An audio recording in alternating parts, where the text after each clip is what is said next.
Today I've been riding the KTM Kapoho 2973.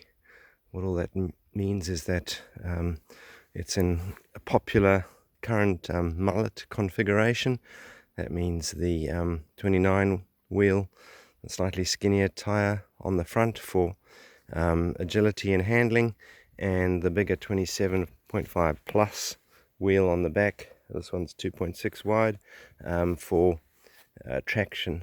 They end up being around about the same diameter, so it doesn't make the bike feel weird or anything like that. And if you really wanted to, you could probably put a 29 on the front and back, or replace the front with a 27.5. There's ample clearance here on the on this Lyric fork, so that you could change the wheel if you wanted. My first impressions of this bike is that it's a really well put together machine, designed, engineered, built in Europe, in Austria. KTM is a different business now than the motorcycle brand. They have split apart, but it's still a quality machine, and looks wise, I think it looks really nice. It bears a resemblance to the Moustache race bike. The Race 7 probably would be an equivalent bike here. It's also powered by a Bosch CX motor.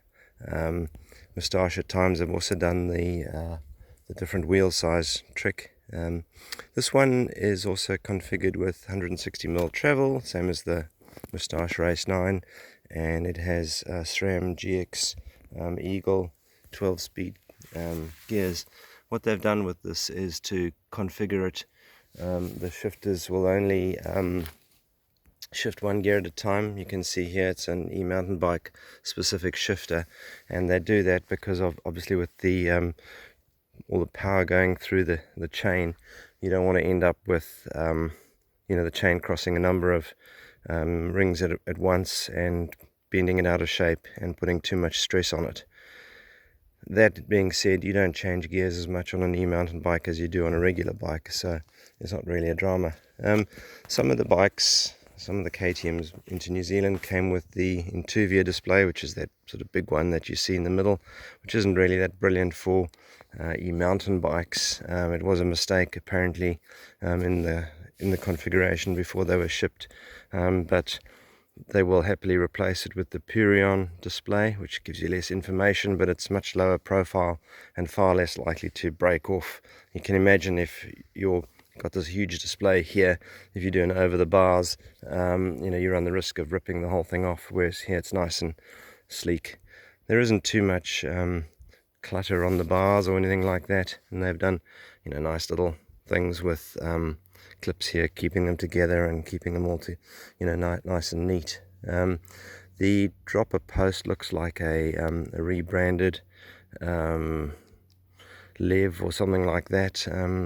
My old Giant had quite a similar thing. It's actuated from the top, which is kind of unusual, as most of them tend to be from the bottom, but obviously with a motor there, it makes it a bit more fussy and fiddly, and particularly with this suspension configuration, they probably found that it was a whole lot easier to route it through the top. It's not a problem, it doesn't get in the way or anything, and it's probably easier to service and adjust. The parts choice on it is good. It feels very nice. There's nothing about it that you would say, oh, I wish they had done that. Schwalbe tires, Magic Mary on the front, and the Hans Dampf, which they're kind of all-rounder on the back.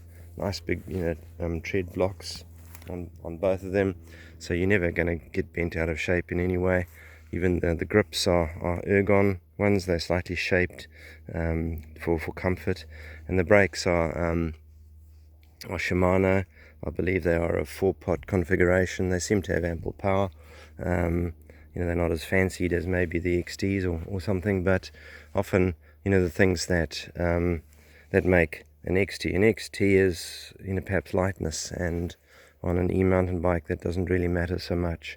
So they've made a couple of little trade-offs like that, but I don't think in the end of the day it really matters that much. Fork is a RockShox Lyric, which is a nice sort of mid-range fork.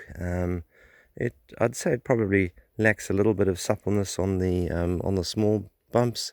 Similarly, the shock on the back, it's not the most compliant bike, but it certainly does the business over the bumps. If I were to sum this bike up and who it's for, I'd say it's kind of an SUV. It's not for someone who wants to pop off all the little jumps and get it airborne. It's a long bike. It's very long. It absolutely maxed out my carrier. And I was at the end of the straps getting it on. It's also very tall. Normally, most size L bikes, I have to run a ridiculously long seat post to fit my long legs. But this one, I mean, I've got it slightly lower than I probably should, but it's, at the maximum insertion there. So, I couldn't actually go any lower. So I'm 6'2" with long legs, and this bike, is perfectly fine for me. So normal advice is try before you buy. They are quite big and long. Although it is long, a lot of the length is here in the chainstays. It's something like a 495mm chainstay length, which is really long by modern bike configurations. Most e-mountain bikes are in the sort of 470 sort of range. Most acoustic mountain bikes would be in the kind of 430 sort of range. So it's that much more space here than a lot of bikes. What that does is make it very planted on the ground, particularly when climbing. It makes it very predictable. Being long, it's not going to do anything unexpected. While I was riding along, I was thinking about it, and this is a bike that you ride at things rather than over or around. You just point it and it kind of just goes over. It just takes it in its stride. So if you are the sort of rider who likes that, and this is a bike that will give you a huge amount of confidence, because it just does, it goes where you point it to. It doesn't do anything other than that. Even though it's long, in the twisty trails of Woodhill where I'm riding today, lots of roots and things, it never felt too long. It wasn't that I couldn't maneuver it around stuff. As I say, it really is a point and shoot bike, SUV style. You just go lazily over things. It's not a sports bike or anything. It just goes where you point it. There are some things about it that you say, well, that's a little bit old school. It is quite short in the cockpit compared to the length. With this reasonably long stem here.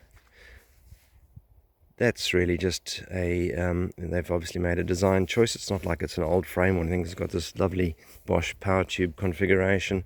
It does ride like bikes of a few years ago. It's not poppy or anything like that, but it is just really predictable and safe. So, if you are the typical e-mountain bike rider, you're not in your 20s anymore, you're like me, you kind of want something that's a little bit more predictable and safe, then this could well be the bike for you. It's a quality build from a really nice brand, and not something that you'd be embarrassed to turn up on with your mates.